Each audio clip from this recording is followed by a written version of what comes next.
Welcome to the Mind and Matter podcast. I'm your host, Nick Jikomis, and today I'll be speaking with Brian Muraresku.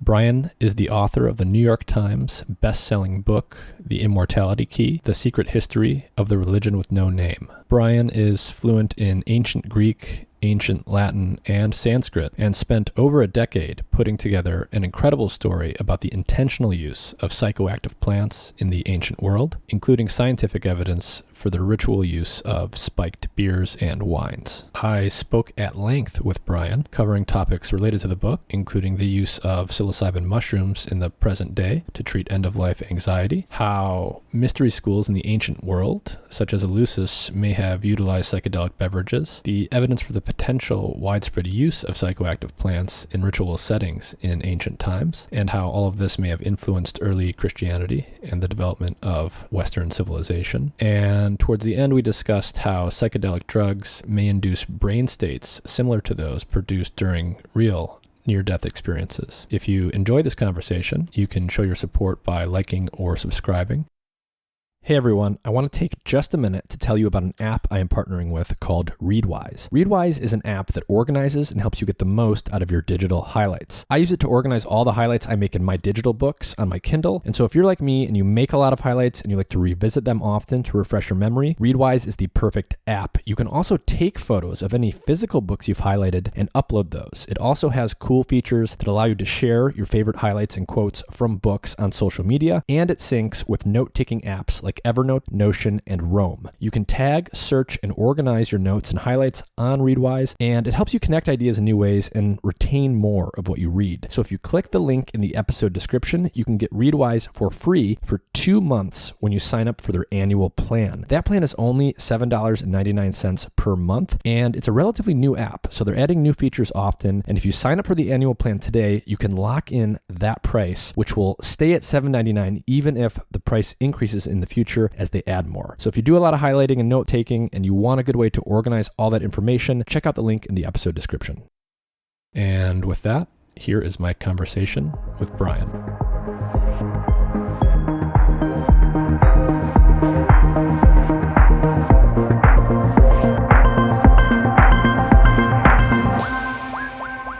Well, thanks for joining me, Brian. I really appreciate you doing this, and congrats on the success of your book, The Immortality Key, so far. I know it's doing very well.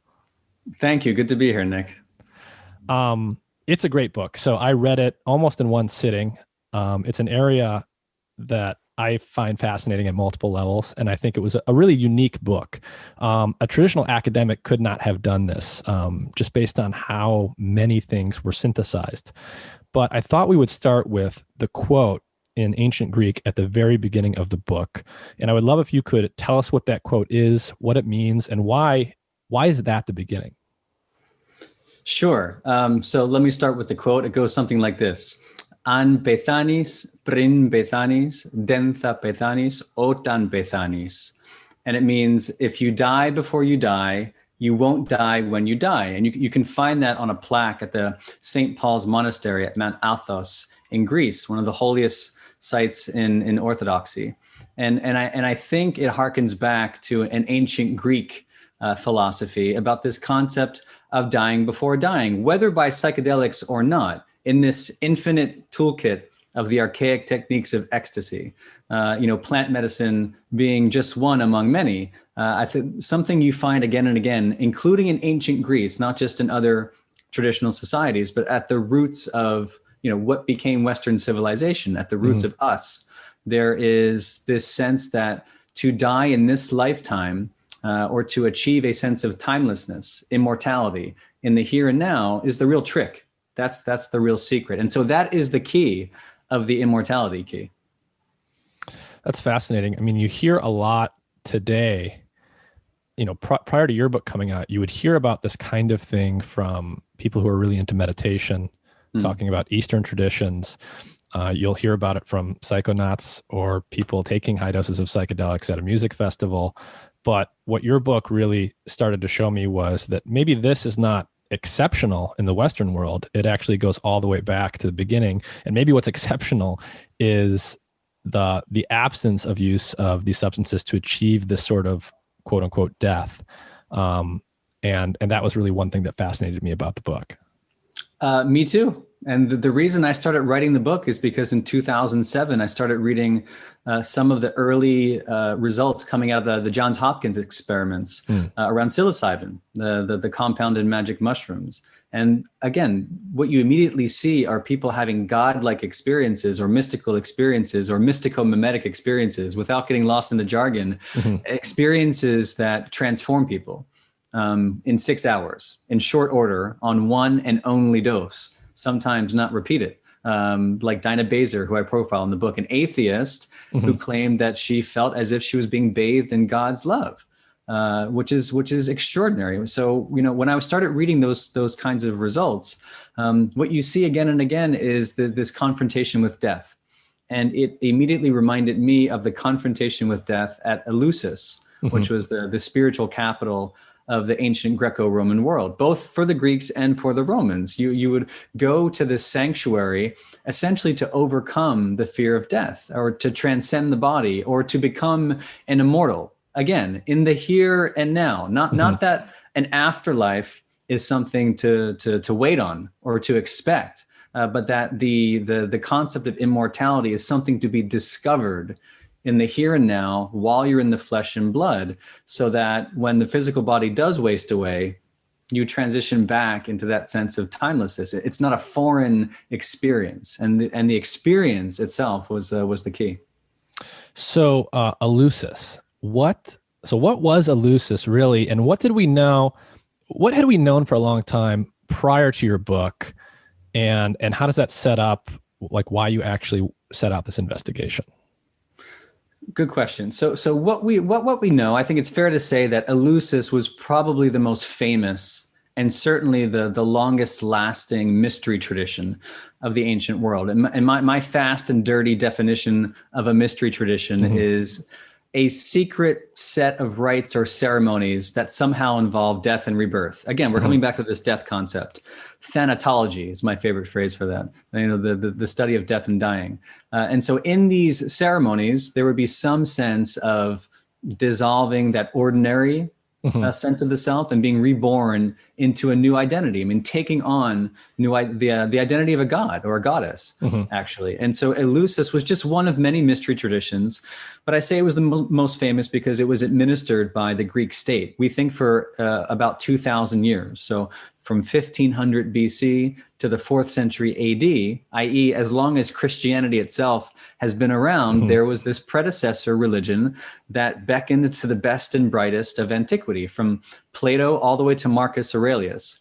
And what they all did was make this pilgrimage from Athens, 13 miles northwest, to the sanctuary at Eleusis. We don't really know the sequence of events, but we know that some kind of potion called the Kukion was involved, and that it was drunk by these initiates once in their life, and only once in their life did they then have access to the secret of secrets, to the mystery of mysteries, which was the confrontation with death and the discovery of their immortality. It was said that there was this vision there, and whatever happened, by whatever means, it was this vision, this beatific vision, that convinced these folks that they would live forever, or that they would never die. And it disappears in the 4th century AD to be replaced by Christianity. So it's happening from around the time of Plato all the way through the time of Marcus Aurelius.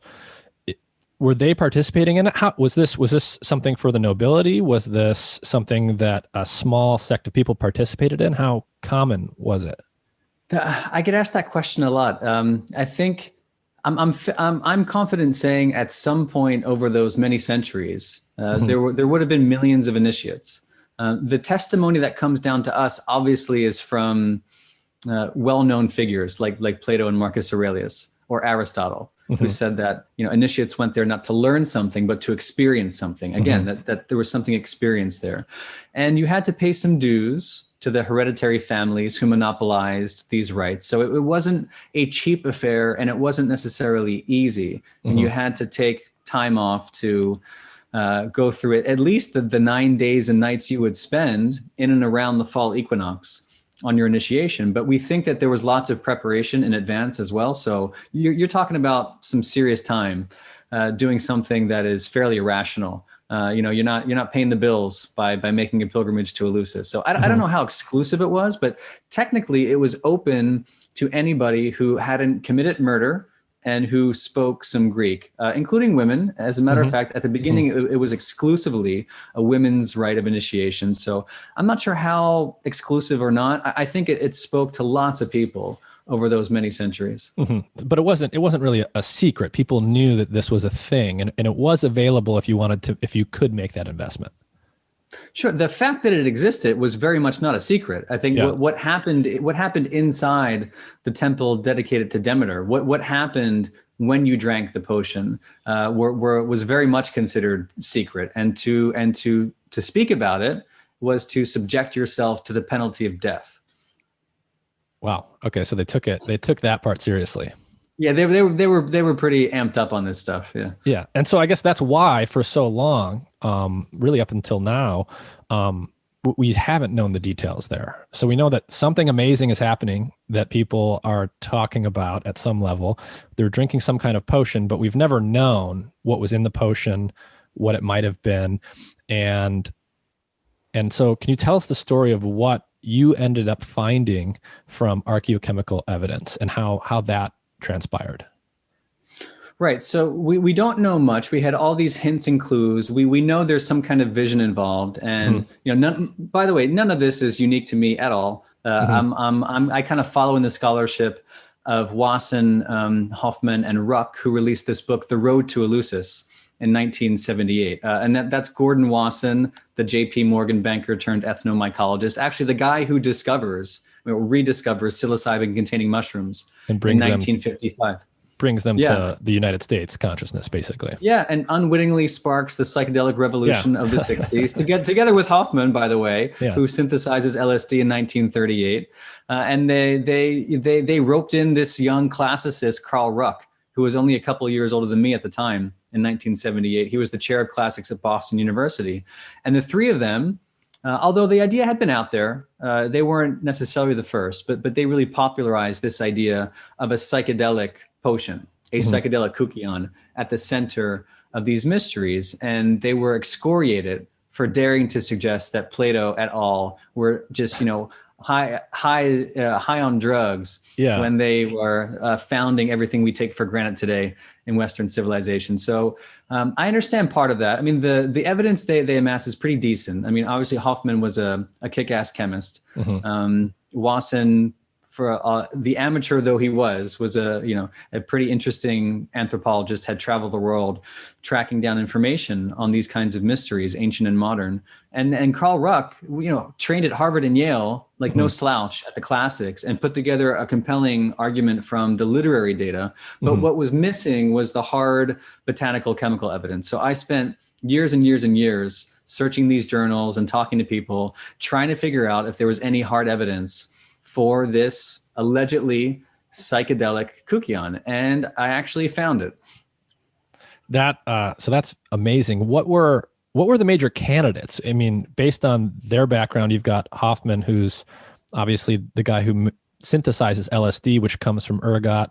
You've got the experience of others with psilocybe mushrooms in Central America. Was there a favored candidate compound from that group? So in their book, The Road to Eleusis, they really focus on ergot, and by extension, the ergolines, which is to say, the alkaloids that are derived from ergot, not just LSD, by the way, which is where LSD comes from. LSD is synthesized from cultures of ergot, which is this naturally occurring fungus.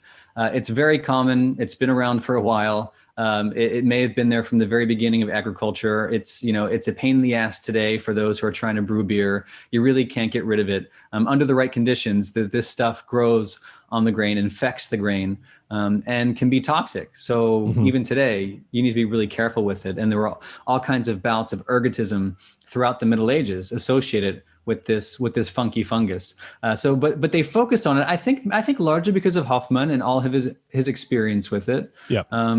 In the abstract, it's a very elegant theory because of how common it is. It runs into problems because the chemistry is complicated. Yeah. And even today, despite the evidence that I found, even today, a properly visionary kukion hasn't been recreated in the laboratory. We don't know what that active alkaloid was. But nonetheless, I went on the hunt for ergot to see if there was any kind of ergotized, beer specifically, because what we're talking about is some kind of brew. In this ancient hymn from the 7th century BC, it talks about the ingredients of the kukion being barley, water, and mint. And according to Wasson, Hoffman, and Ruck, they thought those were the kind of half ingredients. It was hiding the secret ergot behind that the barley would have been infected barley.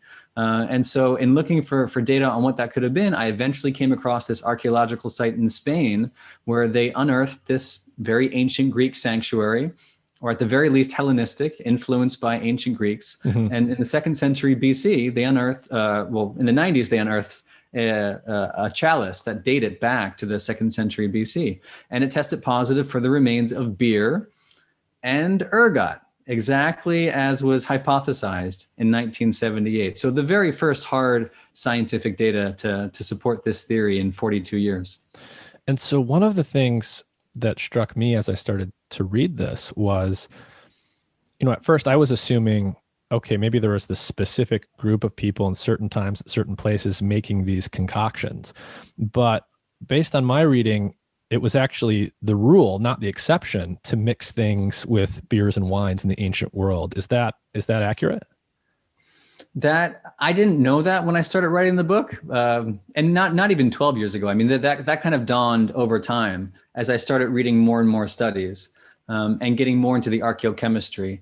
And Andrew Coe at MIT, one of the world's leading archaeochemists, it was his study at Tel Kabri in Galilee from around 1700 BC when he unearthed all this spiked wine that really kind of got me thinking about the beverages of antiquity. And as I started talking to him and others, it did eventually dawn on me that beer and wine was routinely spiked with this stuff, and not just ergot like we found from the 2nd century BC, but if you look at a manuscript like Dioscorides from the 1st century AD, at the same time the Gospels are being written, lots of weird recipes and formulas for spiking wine with all kinds of things, some of them visionary and quite psychedelic. In fact, in Greek, Dioscorides even talks about spiking wine with a kind of nightshade that he calls the thing that would produce not unpleasant visions. I mean, so, and that's as close to psychedelic as you can get. Ou aedas fantasias.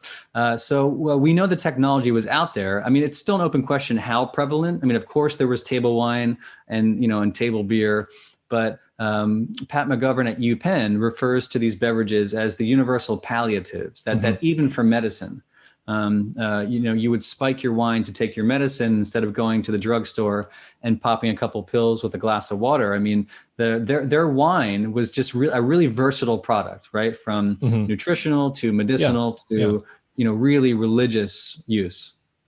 Yeah, and the other thing that struck me was, I guess at first when I was thinking about this, I was like, wow, like they must have had, how could they have come up with this, learned how to mix things like this? But then as I really thought about it, it actually made a lot of sense. Almost anywhere you look on the planet, right, you've got people performing what is essentially proto-chemistry. So even though they don't have a theory of the periodic table, they know how to mix things in precise proportions in a very systematic way. And whether it's ayahuasca in the Amazon or psilocybe mushrooms and peyote in Central and North America or Amanita muscaria in Eurasia, everywhere you look in ancient times, people had quite significant botanical knowledge, and they certainly had the time, right? They weren't distracted by, having a cell phone in their pocket or all of these things. And in many ways, this struck me as basically a proto-science, perhaps. People knew, to a large extent, how to mix different combinations of plant material together to achieve pharmacological effects, even if they weren't explicitly aware of the underlying chemistry. I think that's a great way to put it. Yeah, I would call it a rigorous science, even more than a proto-science. They may not have understood.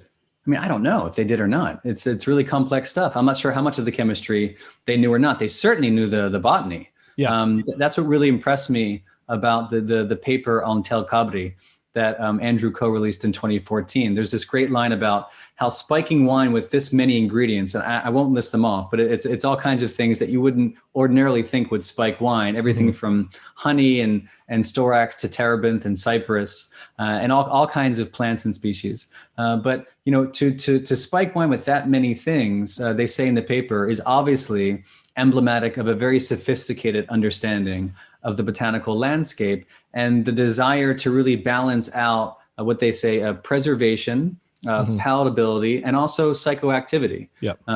So they knew what they were doing. It's not easy to do what they were doing. And with respect to potentially toxic plants, especially like those mentioned in Dioscorides, these nightshade plants like henbane and mandrake, etc. Yeah. I mean, the dose has to be precise, right? Yeah, they're very clear. The ancient authors are very clear that to overdose or to get this wrong, like mandrake, for example, that if you get your measurements wrong, it's fatal. It is a fatal potion. So they clearly knew what they were doing. So you find evidence of ergotized beer in Spain, not in Greece. So how is this? How did you get to Spain? What do you think that means? It wasn't in Eleusis in Greece, it was in Spain. And then remind us what the timeline is here relative to, say, the high tide of Eleusis. Yeah, I have no idea why it winds up in Spain. Which is part of the reason it hasn't been reported before, at least widely reported, because it's the last place you expect to find the Greek mysteries. So again, Eleusis, anywhere from 1500 BC to the 4th century AD. I mean, the classical period of the figures we're talking about is 5th, 4th century BC, so roughly 2,500 years ago. This chapel in Spain is pretty confidently dated to the 2nd century BC, so not too long after the classical period. There were still mysteries happening in ancient Greece in the 2nd century BC, obviously. We know that Cicero in the 1st century BC, the Roman order, is initiated, and he calls Eleusis the most exceptional and divine thing that Athens ever produced. And so in between Plato and Cicero is this place in Spain, which, you don't expect it to be there. I was just doing random Googling, to be quite honest. I was Googling ergot in different languages because there's lots of words in German for it. And I figured, if there's all this lore in Germany, maybe elsewhere, the word in Spanish is cornezuelo de centeno. And I was looking for anything that contained that phrase. And that's how I came across this archaeological site in Catalonia in northeast Spain. One thing led to another. I'm reading these papers that I haven't seen before, and I call the archaeologist Requeta Pons and the archaeobotanist who worked on this baby chalice, Jordi Treserras, and I just bother the hell out of them for a couple years, and I ruin their lives. But they, we strike up this great relationship, and I'm just trying to diligence everything there, and all the pieces add up. Every time I ask a question, there's an answer, and all the pieces line up for whatever the hell was happening there 2,200 years ago. It was some kind of reflection of the classical mysteries. All the elements are there, Demeter and Persephone and Hecate, all these characters, even Dionysus, they found a vase with something like the Dionysian elements on it, a very Greek vase and a very Greek pillar inside the sanctuary. It all lines up. Yeah, I definitely want you to talk about Dionysus, but first, well, you talked about bothering these people, and that's actually a great technique. I bother people to figure stuff out all the time.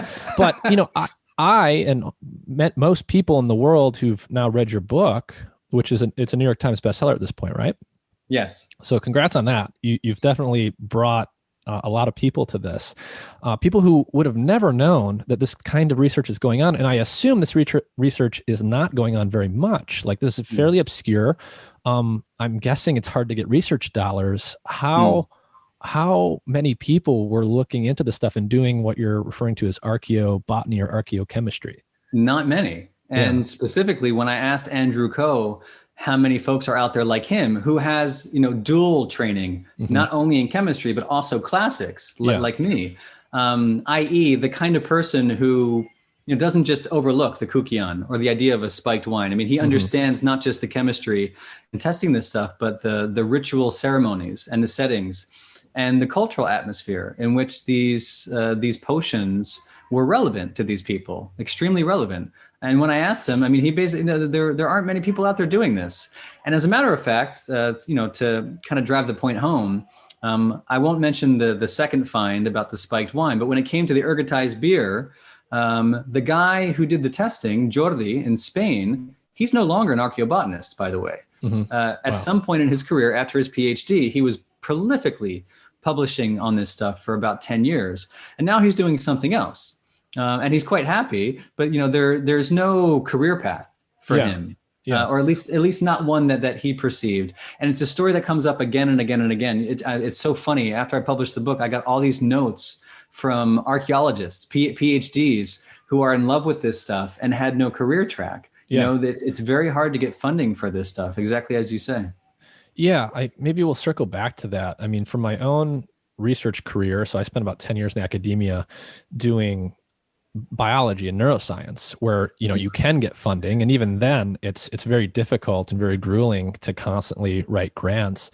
The head of a lab is really like the CEO of a small startup, and you're just raising money constantly to make it all possible. But that's when you have an NIH or Department of Defense willing to fund top dollar research in neuroscience or something like that, or engineering. There's no funding like that for ancient archaeochemistry. So I definitely have a respect for people who have done that work. Me too. And Andrew, he's now at MIT. But he's largely been doing it on the side, developing all these resources and developing this platform to really record all this data. It's been his side project with no real home for archaeochemistry. You can't get a PhD in the hunt for ancient intoxicants. I wish you could, and maybe someday you will. But for him and for me, having to navigate all these silos in academia to figure out if there was any way to correlate this data, this is part of the reason it took me 12 years. Yeah, and another big piece of the book, one that I didn't see coming at all until I got to it, was the reason a lot of this stuff has been mysterious and unknown is not simply because you're talking about the need to synthesize all sorts of different stuff across a wide range of time periods. There's the archaeology, there's the linguistics, there's the history, there's the actual chemistry and botany side of this.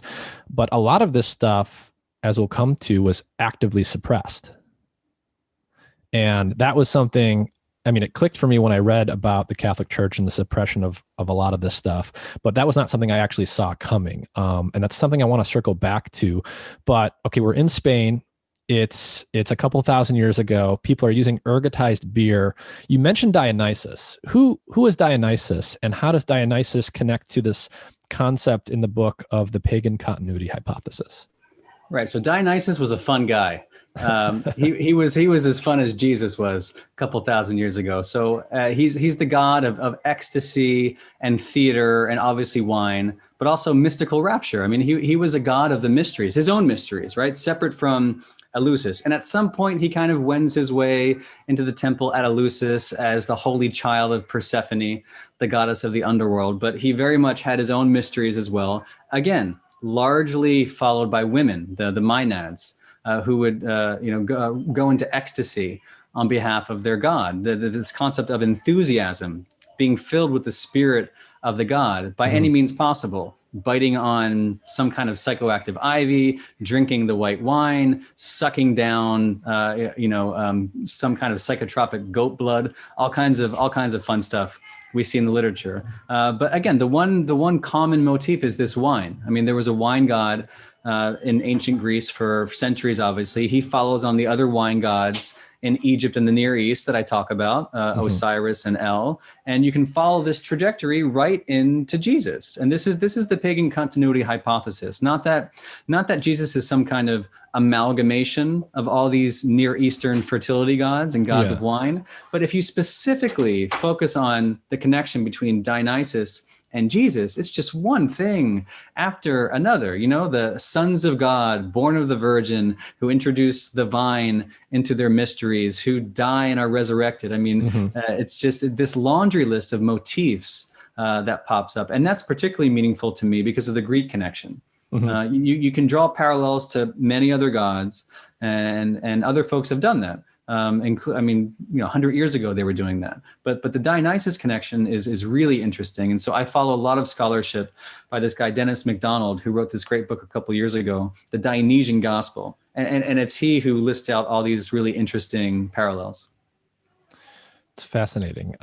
So do you think, so a lot of these religious traditions where you have a deity in the religious story that in the story literally is killed and comes back to life, do you think that's related to the concept of, quote, dying before you die? That when you take some of these substances, there's this metaphorical death. Your ego is literally being dissolved. You're being put into a brain state where you're perceiving things in a way that's very different from the way that you normally do in your normal waking consciousness. It gives you the opportunity to, quote unquote, rebirth yourself and reinvent yourself, presumably for the better. But somewhere it appears to have been lost. I mean, when I was a kid, and I was going to Catholic school for a while. I'm not a religious person, but I had to go to Catholic school and learn all of that stuff. There was no, you learn about Jesus and he's dying for our sins and he's resurrecting, but it really almost sounds like a superhero story. Like he comes back to life to save you from yourself. But there was no concept of rebirth of the individual. That somehow there was no concept in my education early on that story was supposed to be an allegory for your own death and rebirth. Right. So it seems like somewhere along the way, at least in the West, that was sort of lost. I suppose so, or we're not reading Joseph Campbell enough, or it took Joe Campbell to come along and write The Hero with a Thousand Faces, and to remind us that the story of Jesus is the story of us, and the story of Dionysus is the story of us, and that the power of myth, right, is about examining these stories and these rituals, right. Two sides of the same mythic coin. Not just the story, but the ritual behind it, the drinking of the blood. To remind us that this is about us, and this is about our death and resurrection, that we shall die to our animal nature and be born as a spiritual being, that we are spiritual beings having this human experience. I do think that the early Christians thought allegorically about this stuff, because we know the Greeks did, for example. We know that, and we'll talk about Plotinus later, but we know the Greeks had a very sophisticated understanding of these stories. As a matter of fact, there was this Neoplatonic movement in the early days of Christianity, or at least into the 3rd century AD, where they were reading Greek literature already as allegory. They were reading the adventures of Odysseus as a story of spiritual salvation. It's not this stupid story about a guy, who's wandering around the Aegean for a decade because he can't find his way home. This is our, our nostos, our homecoming. Yeah. This is our confrontation with not just death, but the mystery of being that is at the very center of our being. And I mean, agreed. It wasn't until I read Joseph Campbell that I started rethinking my 13 years of Catholic school. And then reading about how the Gnostics had the same idea, that Jesus wasn't this external figure, but a guide on the path towards salvation, that to become one with Jesus is the whole point. It's there in the Gospels. You don't need to read all this esoteric stuff. It's right there in the Gospels, in the Gospel of John, about drinking his blood to become him. But, we forget what that all means. Yeah, you bring up the Gospel of John as sort of a special book in this context of the Bible, and you talk about the Gnostics. Who were the Gnostics? What is that? So from gnoo, from the Greek meaning to know, the Gnostics, I always quote, the best definition is from Elaine Pagels at Princeton, who was writing about this movement in the late 70s. There's this whole corpus of extra biblical books that were never included into the New Testament, at least the canonical New Testament that came down to us. There are these other books called the Nag Hammadi corpus that's dug up in Egypt by accident in the 1940s. And here is this whole new version of Jesus. And these other books, these new gospels, by the way, the Gospel of Thomas, for example, the Gospel of Judas. And they tell a little bit of a different story about this Jesus. So some of it's the same and some of it's quite different, like in the Gospel of Thomas. Again, Jesus is presented as not someone to be worshipped or this external, paternal figure, but someone to be communed with, a friend on the path to salvation. And so the Gnostics were this heretical group of Christians I'd say largely like in the 2nd and 3rd centuries AD. In the same way that the pagan mysteries disappear, the Gnostic mysteries also disappear in the 4th century AD as the church is getting more powerful and more bureaucratic, and doing the Catholic Church doing its, which was the only church, the church in Rome, developing what became mainstream Christianity in the wake of Constantine in the early 4th century. And so they're there for a while and then they disappear, but they stand for the proposition that there was never one agreement on who Jesus was, what the Eucharist should be, spiked or not, and what it meant to achieve salvation in this lifetime. So one thing we haven't talked about yet, maybe before we continue, is your background. So you're obviously very linguistically gifted. What was your education like, and how did that set you up to be in a pretty unique position to put together a story like this? Okay, so by complete accident, I wind up at a Jesuit prep school when I'm 14. I couldn't afford to go there, but I got this scholarship from the Jesuits where Latin was mandatory, I think, for 3 years or maybe the whole time. And then Greek was an elective. I wound up taking both. And by the end of it, had something close to like, a college education in classics, and went on to Brown to continue Latin and Greek, and picked up Sanskrit and Arabic and, some Romance languages in the meantime. But from the very beginning, I was just, languages came to me. I suck at math, so I can't even do my taxes.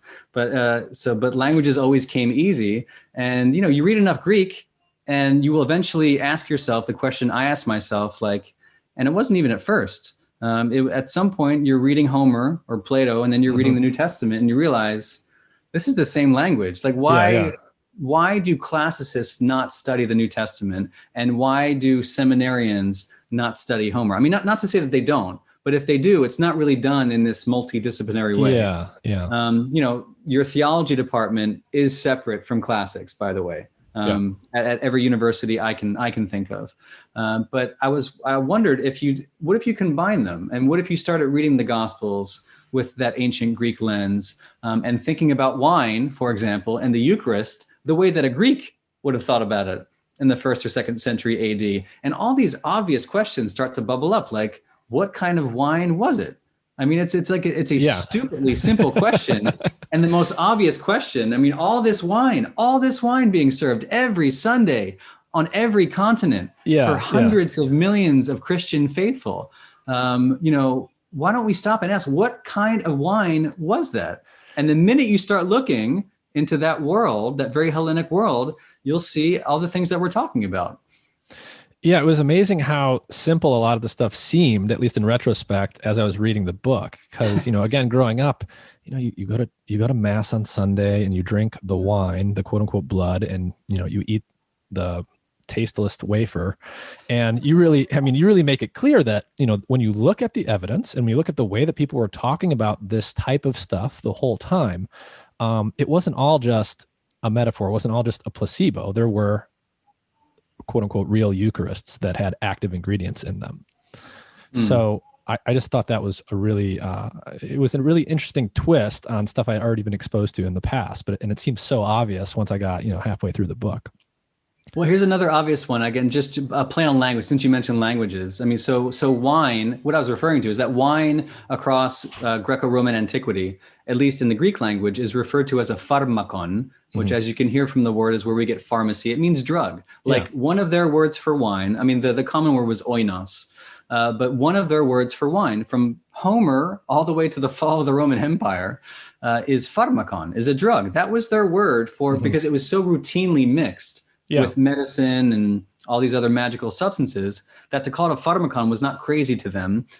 So in the early 2nd century, when Ignatius of Antioch is writing a letter to the Christian Ephesians, he refers to the Eucharist, if you remember from the book, as the pharmakon athanasias, which is the title of one of my favorite chapters, the drug of immortality. Now, is that just a happy play on words, or are we talking about, is something else going on here? Yeah. Okay, so why don't we go through, I would love to go through the story of some of the things that you uncovered with respect to wine and the things that were being mixed into it. And maybe that will sort of be a natural lead-in to what you described as the original war on drugs. So what did you find with respect to wine? Let's dwell on that for a while, and then let's let everyone know the story about how and why a lot of the stuff was actively suppressed for so long.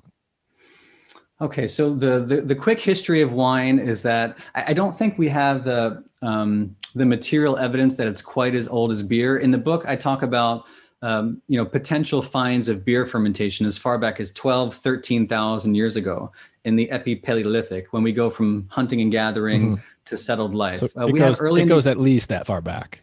At least, exactly. Yeah. That's what the early indicia is, that it's 13,000 years. For some reason, unless I'm mistaken, wine doesn't go quite that far back. At least the Eurasian evidence that we found, what I was seeing was more like 6,000 BC in Georgia. Not too long after that, at the Haji Firuz Tepe site in modern day Iran, Pat McGovern found wine that was spiked with terebinth. So again, one of these things that would preserve the wine and prevent it from spoiling into vinegar, basically.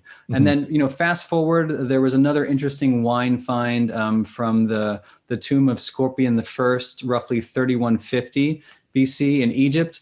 Just like the Tel Kabri wine from, a bit later, 1700 BC, it's wine that's routinely spiked with all kinds of funky plants and herbs. And then, so fast forward all the way to the 1st century AD. And at the same time that manuscript from Dioscorides is being written, his Materia Medica, that talks about all of these plants and spiked wines, I was digging through these archaeobotany journals looking for something like the ergotized beer. And weirdly, at the exact same time, more or less, published in the year 2000, was this other, underreported discovery of a really funky wine from outside Pompeii, which is also interesting because it's the part of Italy that was calling to the earliest Christians, in Magna Graecia, which was Great Greece. So another, territory just rife with the Greek mystery cults. And what they found there in the late 90s was wine that seemingly had been spiked, because they found the seeds, seemingly spiked with opium, cannabis, henbane, and black nightshade. I mean, so, fairly psychoactive at the right doses, visionary material. And, what the hell is it doing there? It shouldn't be a surprise based on what I just said about the wine, being spiked in Egypt and Galilee, and before that in Iran. I mean, this was a hotbed of experimentation. It makes perfect sense to find a wine like that, but it's really the first, again, hard scientific data from classical antiquity that I've ever found for one of these really complex visionary wines. So as we go forward in time, there's a lot in the book around witches. So this is another area where I got re-educated. So my only notion of witchcraft and witches before reading this book was just, the standard stereotype of a witch, an old lady in the woods, mixes stuff together in a cauldron, flying brooms, Halloween, that. I never really looked at it the way that I now look at it, which is, these were people, in this case, women, who had botanical knowledge that was extensive, and they knew how to mix things together. I didn't know that they were mixing literal potions in the ways that you get into. They were making topicals. They were making, a variety of products, for lack of a better term, where they were consciously brewed and constructed to have, in some cases, psychoactive effects. So can you maybe tell the story of witchcraft and what was going on at the time that the Catholic Church is really starting to rise and really persecute the people that were doing these types of things, and why they were doing that? Yeah, it's that nefarious combination of women and drugs that I call the constant thorn in the side of the Catholic Church. For a long time, the witches, were relatively uncontroversial. I say in the book that the church certainly had its hands full with the Crusades and other other endeavors in Europe, but then by about the 14th, 15th centuries, the witches are becoming a problem, and specifically in Italy. And during the Inquisition, it would eventually result in even the most conservative estimates are something like 90,000 prosecutions and 45,000 executions. The figure is probably much higher than that. And I quote a figure that at some point, even one woman being targeted like that in any given community would have had this net effect to generally lay on the conscience of millions of people. I mean, the Inquisition had a big effect in the early modern period, and not least of which was because of women and their knowledge of these herbs. This is the classic witch, and this is where we get the idea of them riding on broomsticks. And so I owe a lot of what I write to these great historians, Carlo Ginzburg among them, and my friend Tom Hatsis writes about the witch's ointment, which, if you look into the botany of the witch's ointment, is another funky concoction. In fact, the Pope's personal physician, Andres Laguna, in 1554, he actually lists out the ingredients that he thought spiked the famous unguento, the witch's ointment. And he talks about the same kinds of things that I was seeing in that farmhouse, in that pharmacy in outside Pompeii, things like henbane and black nightshade. And he also mentions mandrake and hemlock. The idea that these went into this green ointment that allowed women the power of flight. And that, we think through some kind of lore that they would smear this onto the broomstick, wedge it between their legs, and thereby absorb these toxic alkaloids to give them the sensation of flight. It's really fantastic stuff. What do we know about the chemistry there? What kind of compounds are in plants like henbane, and what might they do? That's a great question. So these are, and I get this, I get this question a lot too, because they're not the classical psychedelics, right? I mean, you're thinking, right, exactly. So they're not you want to think about like the ergolines, like LSD. You want to think about the tryptamines. Yep. So these are not classical serotonin stimulating psychedelics. That's right. These are, in fact, I think they're classified as deliriants. These are not fun experiences. These are largely tropane alkaloids, like atropine and scopolamine, which is sometimes referred to as the devil's breath, all this fun stuff. I mean, the nightshades, again, you really need to know what you're doing when it comes to tropane alkaloids. So again, the fact that these are being mixed into a wine in the 1st century AD, or being mixed into some kind of unguent in the 15th or 16th centuries is really, it's really mind-boggling. They had to know. You can't do it haphazardly. Yeah. No, they can't. And even as a quick footnote, a couple weeks ago, there was this paper released about similar tropane alkaloids, which you can find in Datura, that were wedged into the walls of this cave, the Pinwheel Cave in California. Yeah, I read that. Only about 400 years ago that was dated, but it's the very first archaeochemical evidence for the presence of psychedelics and their association with rock and cave art. It's an old other controversial theory, like the theory about the classical antiquity. But again, we are now seeing the hard scientific evidence that people knew what they were doing with really, really dangerous material. Yeah. And when I read that, I was fascinated by that study on the Pinwheel Cave. And again, it was 400 years ago. So it's a completely different time period from the story we're focused on here. But anywhere you look in history, it seems people had an understanding of the psychoactive properties of many of the compounds that are in the local plant life, and they have deep enough knowledge to know that it's there and to apparently dose it properly so that you don't die. That I still can't explain. This notion that posology is the secret to pharmacology, that if you don't know your dose, that you have no business messing with plants. But they had no choice. Yeah. Right? Across antiquity, there was no difference between cuisine and pharmacology. It's how they got their medicine. It's how they made their cosmetics. It's how they got their nutrition. It's how they worshiped their wine gods. They were much closer to nature than we are today. I go to the food market. They went to the garden and picked out their magical sources. Yeah, it made me think about a couple things. So, you can look anywhere else. I think a good example is, in the Amazon, ayahuasca, which is, it's not just a drug, it's actually two drugs, and one of them only works in the presence of the other one orally. So the depth of knowledge required to figure that out, again, it had to have, in my view, it had to have been through some sort of systematic experimentation on different combinations of local plant life to eventually figure out how to do that. And then, fast forward to today, and my industry, legal cannabis industry, in a weird way, it's almost like we're coming back to this way of doing things. We're trying to figure out how to extract the right proportion of compounds from cannabis and other plants to make elixirs, to make literal tinctures, to make topicals. And in many ways, we're just going back to what people were doing for thousands of years. Yeah, in many ways, we're just trying to catch up.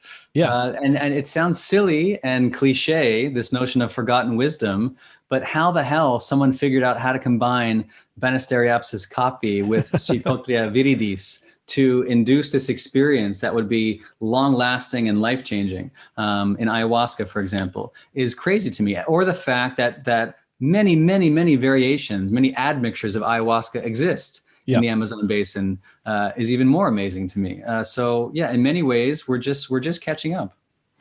So we touched on your educational background and your knack for languages. That was obviously something you seemed passionate about from the beginning, and it probably drove in many ways your passion for a project like this.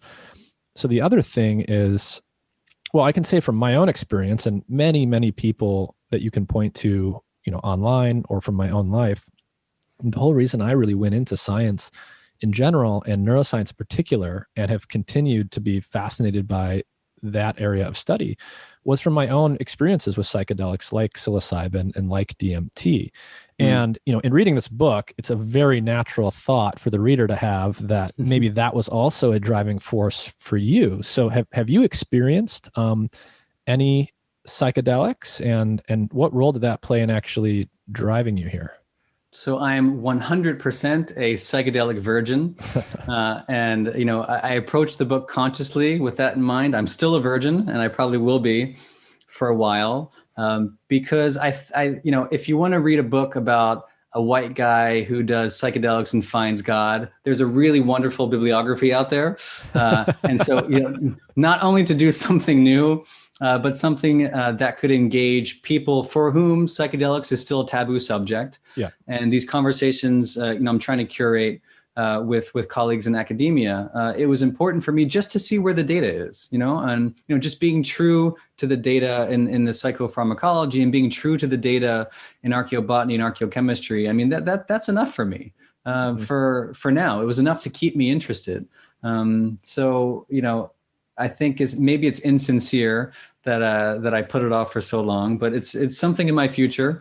It's definitely coming. But I can just I can ride your experiences, Nick. You can just tell me all about it.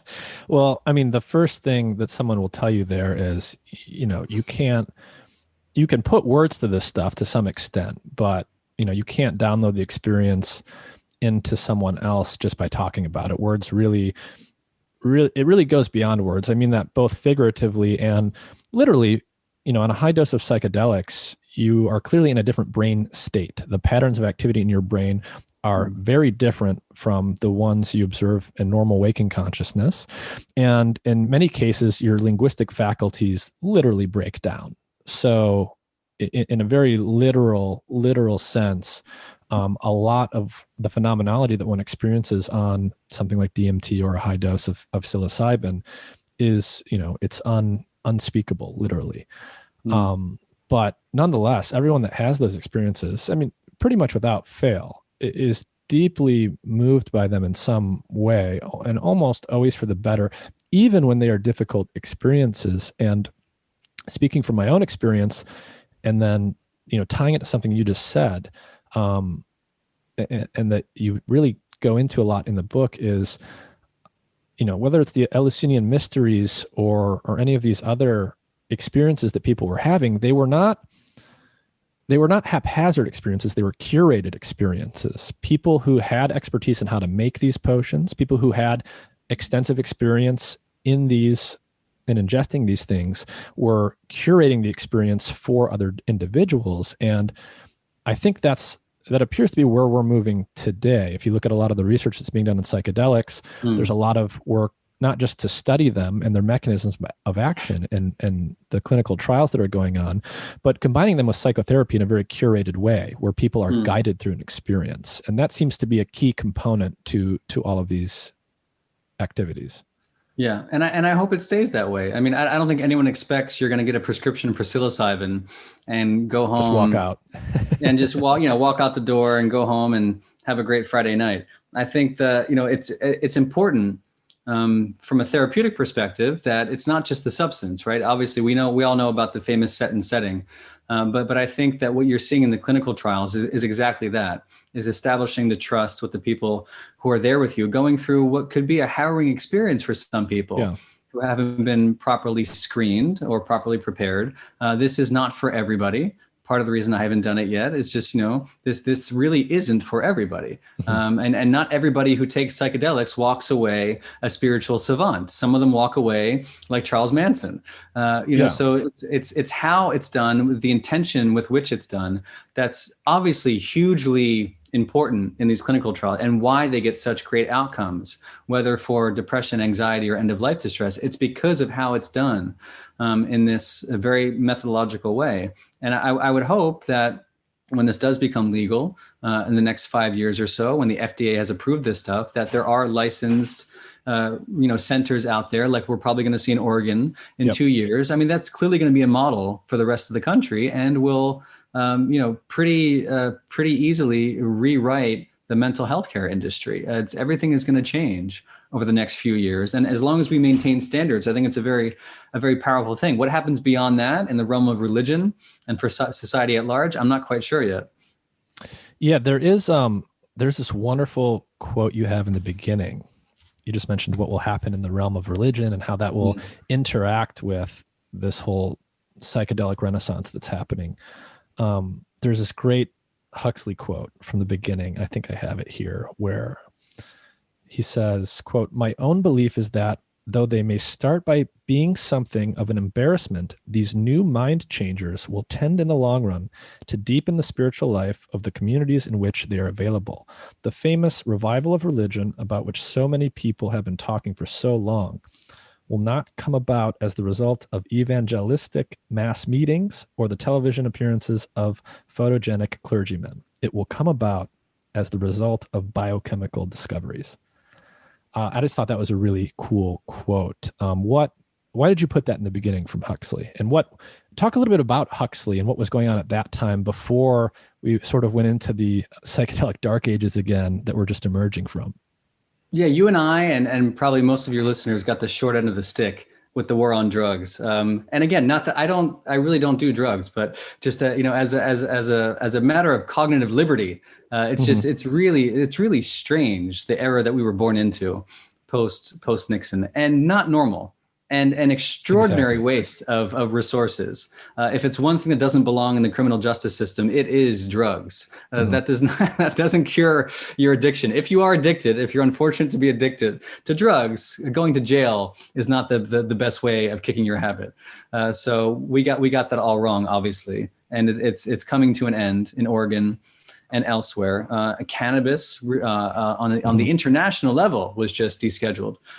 Which is really interesting. So before that, you had folks like Huxley and Alan Watts and Houston Smith, perhaps the greatest religious scholar of the 20th century, doing LSD and psilocybin and mescaline and having profound experiences and being able to talk about it like a bunch of scholarly gentlemen. And the quote you just read was written in 1958. I mean, it's incredible. And is it possible that after when the fog of war finally lifts, is it possible that we can read Huxley's words and think about a responsible way to incorporate this biotechnology into some sense of whatever religion becomes in the 21st century? I mean, I don't know. I would love to think that it's possible. Not every Sunday. We're not dosing the communion wine, but in the same way, Eleusis was a once in a lifetime experience. In the same way that Dinah Baser, one of the volunteers in the NYU psilocybin experiments, talks about her one and only dose of psilocybin being bathed in God's love. Is it possible that under the right curated conditions, we can envision these biotechnologies enhancing faith, or re-enchanting a generation and introducing them to the concept of a spiritually led life for the very first time. I mean, this is how religions grow, by the way. It doesn't happen, overnight, and it doesn't happen like as just abstract theories. Whatever was happening 2,000 years ago to the Greeks and early Christians was something visceral and profound that convinced them they had found the essence of life, which is clearly missing today. Yeah, I mean, one of the things that's undeniable about psychedelics, and I think part of their power and the real impact that they can have over people is, unlike other methods of spirituality, if you want to call it that, you don't have to believe anything. You don't have to meditate in a cave for 12 years to get to the state that you might get to if you do that meditation for 12 years. You don't have to sweep the ashram for 10 years. You don't have to learn Greek and, read, the entire corpus of literature. You don't have to undertake those gargantuan efforts to see that certain states of consciousness are possible. If you take the right dose of LSD, or you take the right dose of psilocybin, or you take the right dose of DMT, you are going to have an experience that's very, very different from normal waking consciousness. And you can definitely see why people often talk about these things in spiritual or even religious terms. And it's very interesting to think about the way, if more people start having experience with psychedelics, the interactions that we'll have and the way that will cause religious practices to evolve. And so in thinking about the interaction between organized religion and psychedelics, where do you think that could go? And maybe we can get there by first describing a little bit more on what actually happened in the other direction with the Catholic Church. So they really started making some heavy, and frankly violent efforts for, I think, hundreds or thousands of years to really stamp this stuff out. So how did that end up playing out, and what was the threat to the church as they perceived it? It's hard to tell, and I think there were probably several threats, and I think I'm on the record saying that I even sympathize with the church fathers, because I can understand the need to nation build at a time in the 4th century AD when there isn't much separation between church and state. Mm-hmm. Their priority was nation building and developing some kind of orthodoxy that people could get behind. These secret rites and magical sacraments don't lend themselves well to organized religion. In fact, it's the whole point. These are secrets that are passed from generation to generation.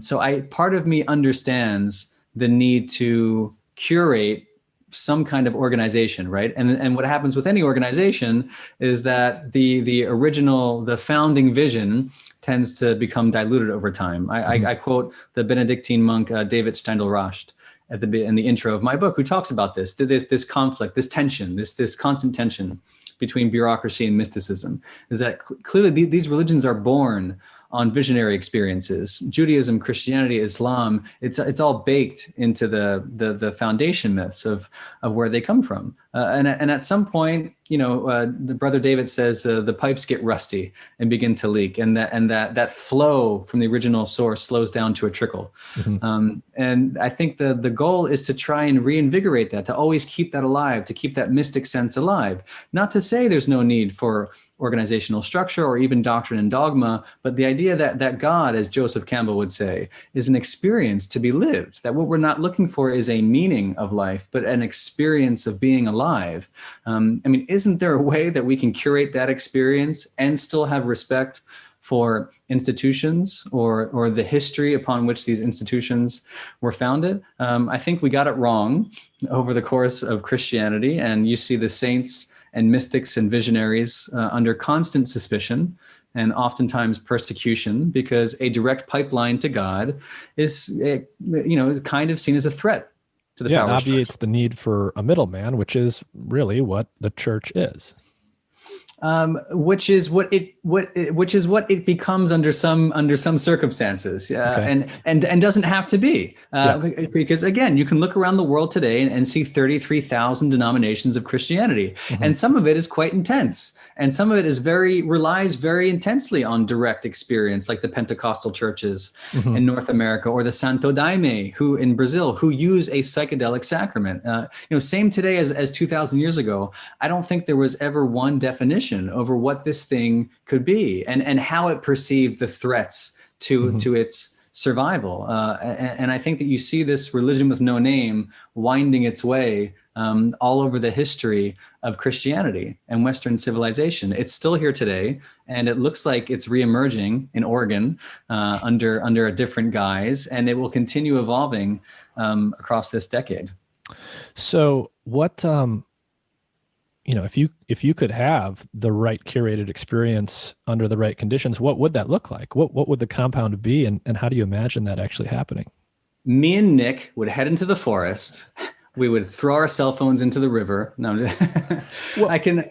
Yeah. Go ahead. I can. I mean, I don't. I'm not sure. I'm not quite sure how it looks. And I'm often asked, like, if I'm trying to really like recreate the ancient sacrament, and part of me, of course, is I'm dying to know what that original kukian was. I'm dying to know, and I'm dying to know what that spiked wine from Pompeii looked and tasted and felt like. I mean, I'm dying to know, and I think that's important. But it's also important not to overlook the obvious, that we have these substances today, and the amount of rigorous work that's been done on psilocybin is enough to convince a skeptic like me that under the right conditions, it can be both safe and efficacious and lead to these profound transformative experiences. So my, subject to further analysis, my sacrament of choice at the moment would probably be psilocybin, both with a trained therapeutic guide and also with some kind of spiritual professional or religious professional. And I'm not sure that doesn't exist yet. There's no legal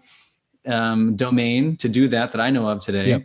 Maybe in Jamaica, not in the US. Certainly not in the US. And so, but it's coming soon. It's coming. So and I think we'll actually be there faster than even I would have thought a year ago. I think we really are making progress on that front, and psilocybin is fascinating. I mean, both scientifically, when you look at what we're learning about it and the brain states it induces, and how that correlates with the phenomenology, but also in my own experience, my first psilocybin experience when I was like 17, like absolutely changed me forever. That was truly like a step change for me. I ended up on my own, which I do not recommend for most people's first time, although I think that was a key ingredient for mine. I ended up, at the time I was, a skinny kid who took probably more than I thought I was taking. And with mushrooms, part of the reason why legalization, or at least decriminalization, is so important is controlling purity and dosage.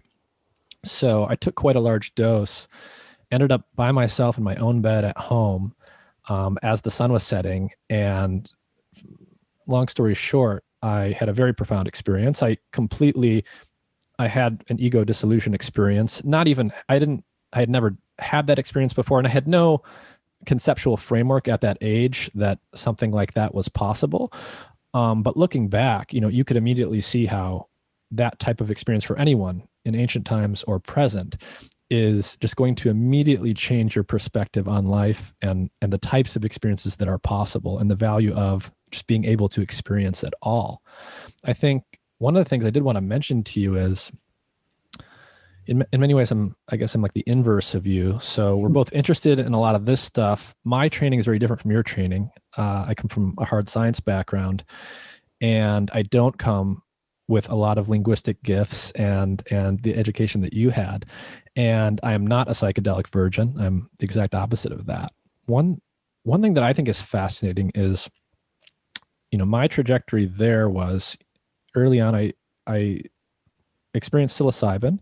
I experienced salvia divinorum. I experienced then LSD, each of these things multiple times. I experienced NN-DMT later on, but many times. And then one time I experienced 5-MeO-DMT in a very controlled and curated setting with a very controlled dose that was very pure. And, I can talk all day long about my other experiences, but that 5-MeO experience stands out to me as probably the most profound one of all. And immediately coming out of that, so Wow. I took 2 inhalations, so 2 doses back to back. So you did the 1 dose, and then you had the option of doing the second one. And I and everyone else who did it took that option. So I'll put it that way. My eyes were closed on the first one, and I was told at the beginning by the person administering it that it was talked about in more of an Eastern framework, more of a Buddhist framework. So we were told point blank in a very confident language, this is going to put you in a state of samadhi consciousness. You're not going to have any percepts at all. You're going to reach a state that, yogis get after 20 years of meditation, et cetera, et cetera. And I was also told that I would reactivate, so that in the days following it, I would relive the experience to some extent, probably at night. And going into that, I was sitting there as a neuroscientist and as someone who had tried everything else. And I said, that sounds like bullshit. There's no acid flashbacks. That doesn't happen. I appreciated, but didn't maybe appreciate as much as I would the way it was described in Eastern terms. So I immediately came out of the first dose with my eyes closed, and there's nothing to report because, again, there was no content to it. It was contentless. It was just void. But as you come out of it back to normal consciousness, you have this very, very deep and visceral sensation of bliss. Like, even though there was nothing to report on, I didn't see anything. There was no visuals, literally. I just come out of it with this complete state of bliss and restfulness in my mind. And I immediately signal with my hands that I want to try the second dose. Like immediately, as soon as I was physically able to do that, I said, yes, let me try that again. And I didn't plan to leave my eyes open the second time, but they were. And I was looking up at a light. And so in contrast to the first experience, which was void of content and complete darkness, this one was the bright white light. In retrospect, as soon as I came out of it and I could think again, I was like, okay, that is every near-death experience and every classic description of that type of thing. My life flashed before my eyes just before I got into a car accident or just before I went into cardiac arrest. If you hear people talk about a very high dose LSD experience, I think that's the brain state you get to probably with a high dose of a lot of these substances, but for 5-MeO, it put you there immediately and to an extent that I had not experienced with any other psychedelic before. And I don't have any concrete evidence for this, but phenomenologically, when I look back at a lot of the things that you talk about in your book and a lot of the ways they're described, 5-MeO is the compound that really jumps to the front of the list for me. I was very interested to see if you would find evidence of any 5-MeO usage in the book. And there's evidence historically, I think, from toads and other things that maybe it somehow got into some of these concoctions, but is probably harder to come by. Wow. I mean, first of all, that's a phenomenal story. I feel like I have nothing of value to add from here on out. I could just listen to stories like that all day, which is part of the reason I wrote the book. I love listening to stories like that because, what you're describing, I mean, is it fair to say that you would consider that a mystical experience? Yeah. I mean, again, I'm not a religious person, and there's no need to bundle these experiences together with, overt religiosity, if that's not your cup of tea. But yes, I would. So as a non-religious person, I think anyone that would describe themselves as religious or spiritual would certainly interpret this type of experience in that way. And even if you're not, like me, I think it's fair to call it a mystical or spiritual experience because it fundamentally alters your state of consciousness. Your ego does die, quote unquote. It obviously comes back. It's reborn, as they say, but it puts you into a state that makes you appreciate the ability to just be aware at all much more. And don't get me wrong, as I was coming out of the 5-MeO experience, I did have, absolutely crazy and beautiful, colorful forms. I immediately, as I was coming out of it as well, thought about people like Plato and the theory of forms. And I had the notion in my mind, like, oh, like maybe, my mind went there. I was like, maybe some of those early thinkers describing things like that had something akin to this. This is, of course, before I read your book, so it kind of made me dwell on that even more. But yes, I would call it a mystical experience. Even Roland Griffiths at Johns Hopkins, he's as straight-laced and rigorous a scientist as you're going to find. He talks about the mystical type experience, and he talks about it purely in academic and frankly quantifiable terms as you can. So again, these experiences are powerful. You can describe them as mystical, but I want to make it also clear that doesn't necessarily need to come bundled with, metaphysical claims that are beyond what science can describe. So then I only have one follow-up question, which is because now I'm fascinated, given your background. I agree. We get lost in the jargon. So do you have different, with all these experiences, maybe perhaps, climaxing in 5-MeO-DMT, do you think differently about life and death? Do you have, maybe it's too personal, do you have an intuition about what, if anything, happens when your physical body dies that is informed by these experiences? Yes. I think the short answer is yes. The way that I think about that as a scientist, as a neuroscientist in particular, is, so let's describe a little bit of what we know about the brain states that one can measure when people take something like psilocybin or a classical psychedelic. Then I'll back into the phenomenology that I described and what I think might happen under a quote unquote natural death. And when I say natural death, I mean you're old, you're lying in bed, you're not getting hit. You're not getting hit by a truck. You are slowly Right. shutting down due to your body being decrepit. So what do we know about the brain states of psychedelics? Well, basically, and this was surprising to a lot of people when it started to be observed, you might naturally think, oh, with all the pyrotechnics and hallucinations that you get, there must be all kinds of extra activity happening in the brain. And to some extent, there might be. But a lot of what you observe from EEG recordings and fMRI data, at least in the cortex, the outer wrinkles of the brain, is that things often get quieter. So the brain is literally becoming quieter. There's less chatter, it seems, in the cerebral cortex. And when you start to think about it from, maybe an Eastern perspective, a meditation master, and when you start to actually look at the data on meditation and neuroscience, the brain states that you see from people in a deep state of meditation are, at least on a high level, not unlike the brain states you observe when people are given fairly large doses of psilocybin. So your brain is getting quieter in many ways. And then, when you think about how people talk about these things, the doors of perception being cleansed, the samadhi states of consciousness that are devoid of differentiated perceptions that you hear about in the Eastern religion, et cetera, it starts to make a hell of a lot of sense. Your brain is literally getting quieter. That includes especially the regions of the brain that we know are important for your conception of self, your ego, your ability to introspect. So phenomenologically, people experience these states of ego death, and that sounds a little airy-fairy until you experience it yourself. But neurologically, we see we see a pretty good correspondence to the brain states that jives with that.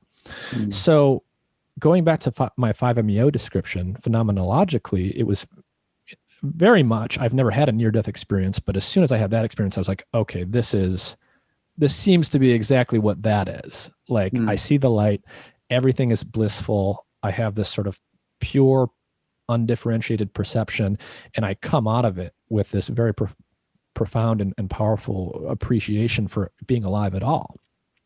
So what do I think is going on there? Well, I think these compounds are literally quieting down your brain. They're obviously quieting down parts of your brain that do complex things like linguistic thought, perception, et cetera, et cetera. They're clearly not shutting down the rest of your brain, which is good because you survive these experiences. So your brainstem circuitry that's responsible for keeping your heart beating and your lungs filled with air is still going. And that makes a lot of sense because, the more complex cognitive functions of the brain are more expensive, right? That's why they're relatively unique to humans. And that's why those things probably shut down first. So if you start to think about a natural death experience, think by analogy to walking outside in the wintertime with no coat and no gloves. Your fingertips are going to get cold and your toes are going to get cold and numb way before other parts of your body, because, we've evolved to have these built-in robustness mechanisms, meaning that your body knows, keep the heat on your vital organs and shut heat off from the other areas first. Because if you lose a couple of fingers, that's unfortunate, but you'll survive. But if your heart stops beating or your lung stops breathing or your brain shuts off, then the whole body is over.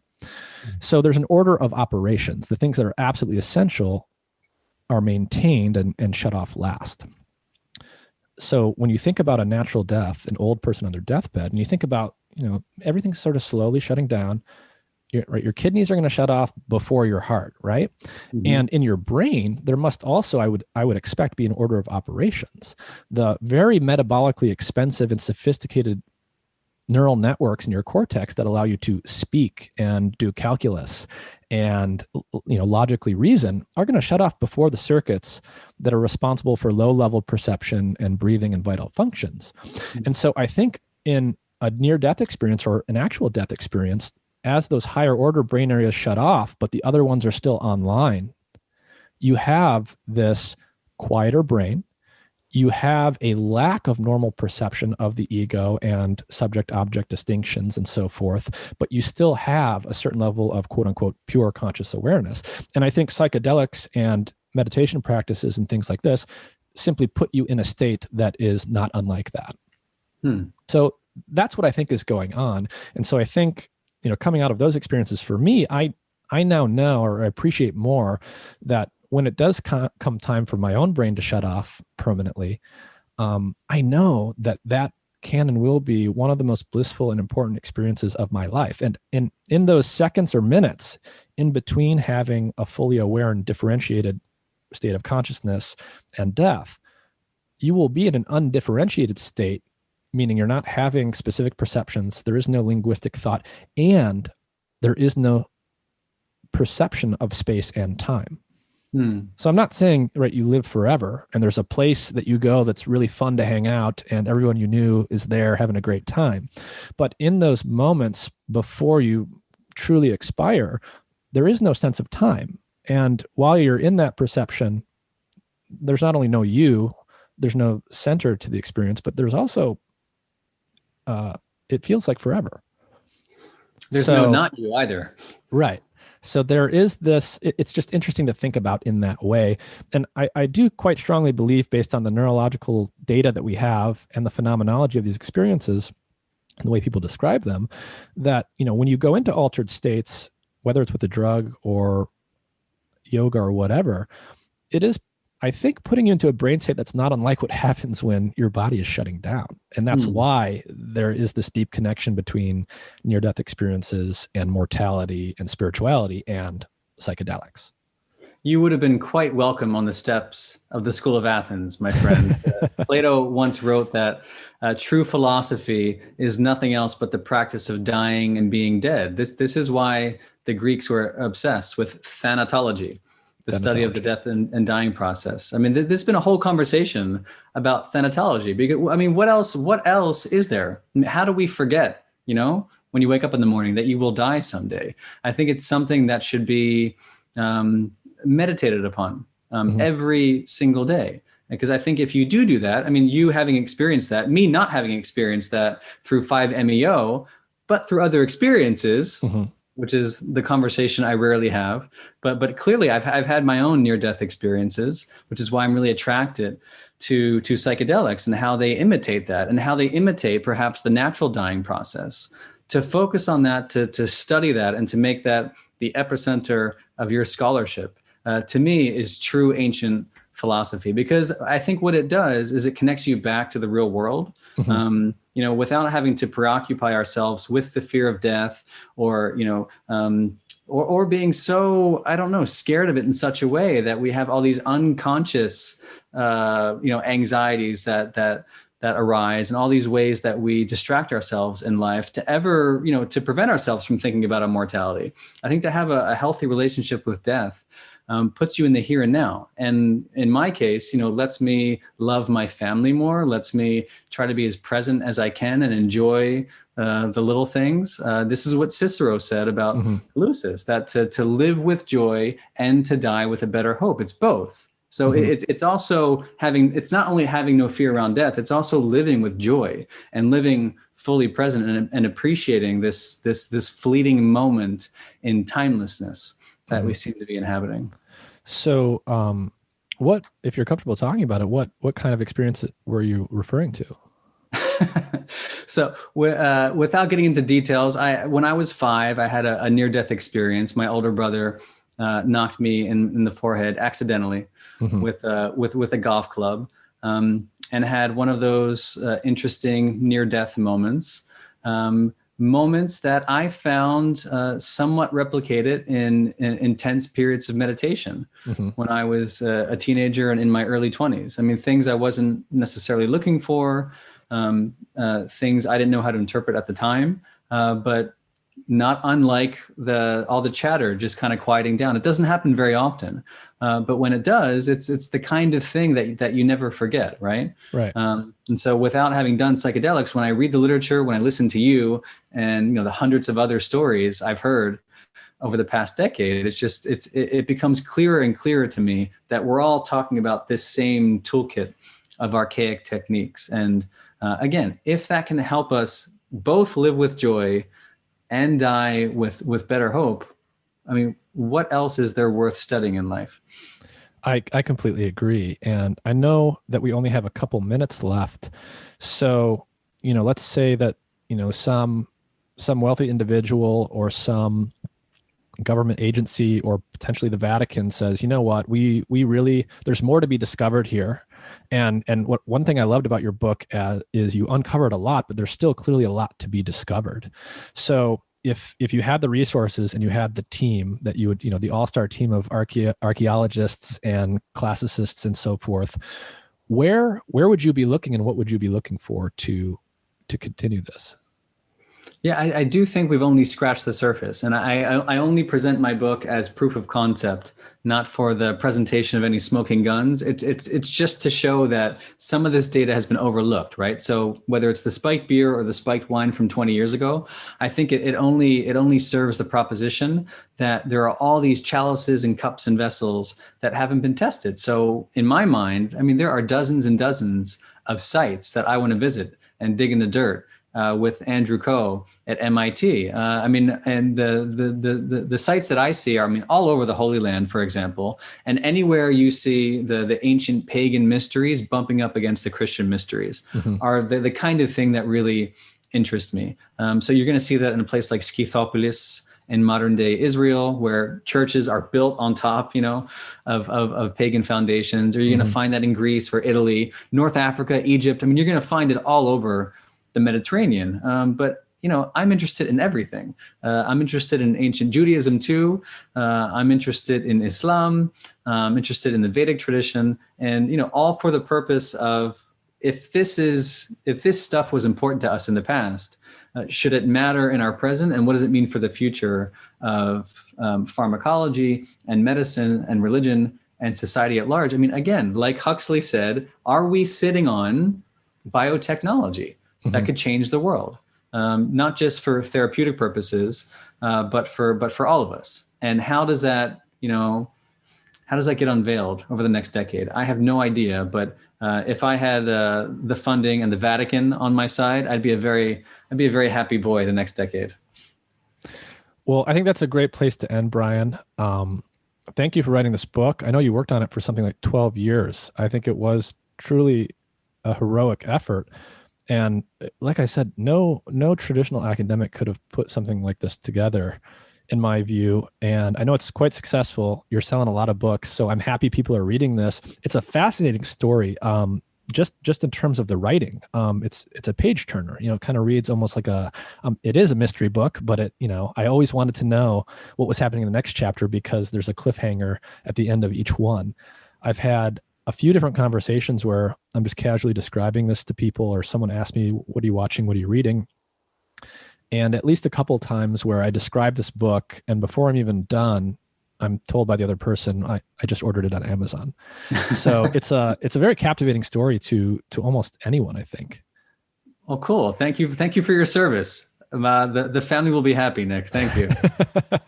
Yes. Well, I'll let you get back to your daughters. Thank you very much, Brian, for taking the time. I really enjoyed this. I am certainly going to follow you and follow all of the fields of study that are related to this as new discoveries emerge.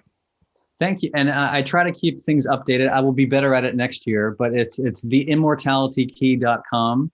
If you go there, you can see this and all the other media appearances, updates on the film and other book projects. And I try to be good on Twitter. So I'll keep you updated, man. Great. Well, thanks again, Brian, and have a great day. You too. Thanks, Nick.